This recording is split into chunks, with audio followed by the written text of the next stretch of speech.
Dear brothers and sisters, in today's gospel, we have heard different teachings that at first glance seem to be unrelated to each other. On the one hand, Jesus tells his apostles that to be worthy of him, they must love him more than their father and mother, and more than their son and daughter, and that they must take up their cross and follow him.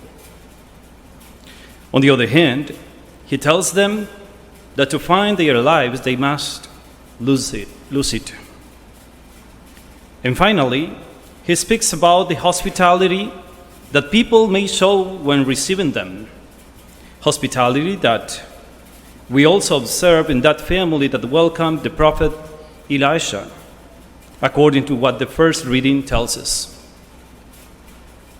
But by reading this gospel more carefully and taking its context into account, we realize that the teachings we find there can be related.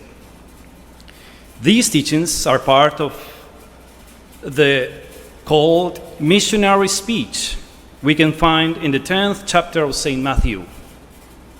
In the first verses of that chapter, St. Matthew tells us about the election and constitution of the 12 who go from being disciples to apostles.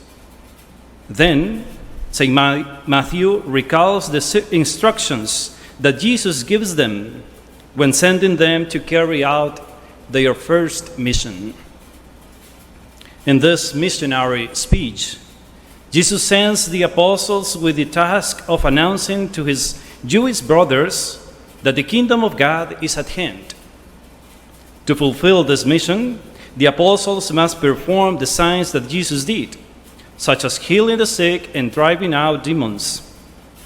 The apostles must consider that they are sent like sheep in the midst of wolves. That is to say, that there will be many dangers. But they should not be afraid, because God will take care of them, as we heard last Sunday in the Gospel. Today, we have listened to the last indications or teachings of that missionary speech. The apostle must love Jesus more than any other person, taking up the cross and follow him to be worthy of him. And they must lose their life to find it. Then, in order to receive God and the blessing of God, people must practice the virtue of hospitality. In which way are these teachings related? How can they be applied to our circumstances today? What is the teaching that Jesus addresses to his apostles and to all of us today? Personally, I think that the mission of proclaiming the kingdom of God to others, the mission entrusted to the apostles, and by extension to all of us who are baptized, can only bear fruit to the extent that those who carry out that mission accept the divinity of Christ, loving him above all things and more than any other person. On the other hand, the acceptance of God and of God's gifts in those who receive the mission, which is also each one of us today, can only bear fruits of salvation in people who practice hospitality. According to what the gospel tells us, the disciples had great difficulty understanding the person and mission of Christ, as well as what their role was in that mission. Observing the attitude of the apostles, we realize that they always thought that the messianism of Jesus was a very human messianism, and therefore salvation was considered a political economic salvation only. I think we can easily imagine that group of apostles who are proud to have been chosen by Jesus, excited with the idea that they were going to be like the soldiers of Christ who defeat the Roman Empire. Jesus wants them to realize something new. He wants them to realize that he is God, that his salvation is not only a temporary salvation, and that they, the apostles, are only God's instrument in that mission. The apostles knew that the most important commandment of the law and the prophets, the commandment that says, "Hear, O Israel, the Lord is our God, the Lord alone. Therefore you shall love the Lord your God with your whole heart, and with your whole being, and with your whole strength." That commandment refers to God only.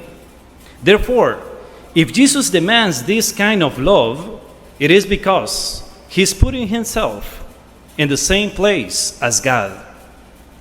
The same thing happens in those other passages when Jesus says, "The Son of Man is greater than Sabbath," or "The Son of Man is greater than the temple."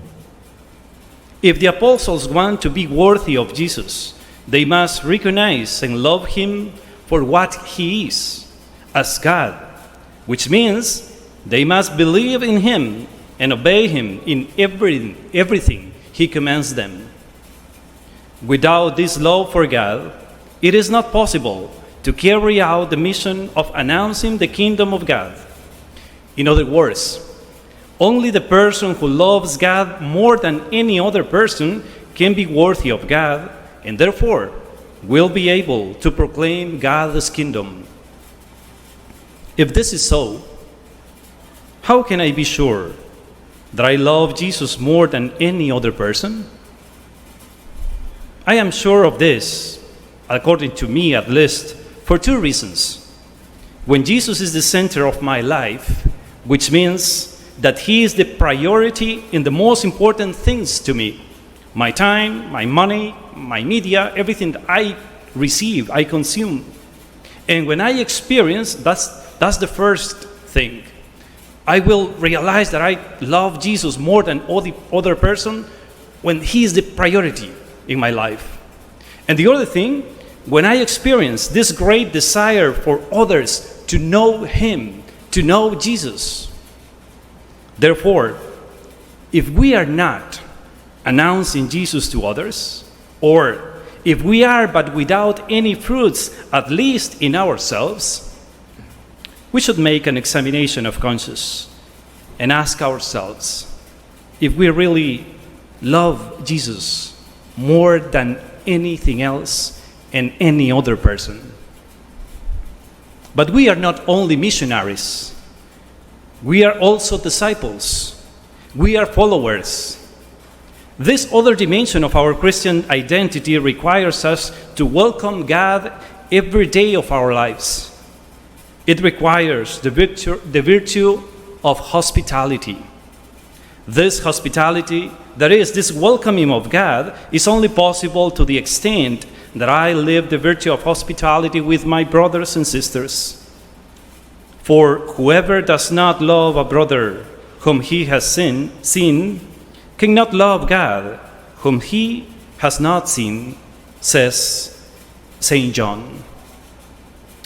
Like the family that welcomes Elijah in their house, we must be attentive to the needs of our brothers and sisters and open a space in our heart to them. Only in this way will it be possible to welcome God in our lives. In this sense, today's readings and today's gospel summarizes the most important commandments we have: to love God above all else and love our brothers and sisters, our neighbors, as ourselves.